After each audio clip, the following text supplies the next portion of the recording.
Some people wonder why they're so well liked at the office and amongst their friends, but not at home. I hear it all the time. Mort, I have great relationships, except my marriage. This is a common frustration, especially among people in marital crisis. And a lot of people will use it as evidence that there's something wrong with their marriage or their spouse. In fact, it might be evidence of a different problem.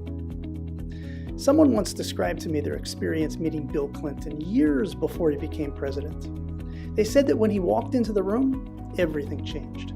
They described him as electrifying. Charisma would be an understatement. Everyone loved him. Everyone wanted to talk to him. Everyone felt great around him. Everyone in the room would say that he was the most likable person on the planet. But now we know that there's at least one person who would describe him very differently: his wife. If you really want to know the depth of someone's character, look at their relationship with their spouse and their children. They're the ones who know them best.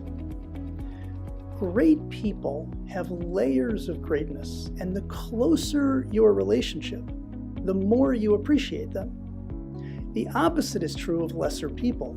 Initially, superficially, they can be very impressive. But the closer you get, the more you're exposed to their flaws, and the more your relationship with them will suffer because of those flaws. People of substantial character don't feel the need to impress you. They're often unassuming, quiet, and humble. People with less on the inside, on the other hand, often try to compensate with flash on the outside. A tin can with one coin makes a lot more noise than one that's filled. Primary greatness is what we accomplish between the four walls of our home. Those accomplishments are directly correlated to the depth of our character. You can't hide. You can't fake it. There's no salesmanship. More than any people on earth, your spouse and your children know the real you. And what's revealed will determine the quality of your relationships with them. Secondary greatness is what you accomplish at work. You can get something done void of character. So you see, it's quite possible for you to be loved at work, but not at home. And if that's the case, you might want to take an honest look at yourself.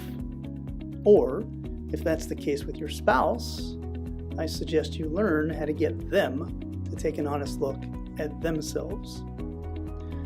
Both cases are covered extensively in the Marriage Fitness Telebootcamp. So join me, and let's get to work turning your marriage around.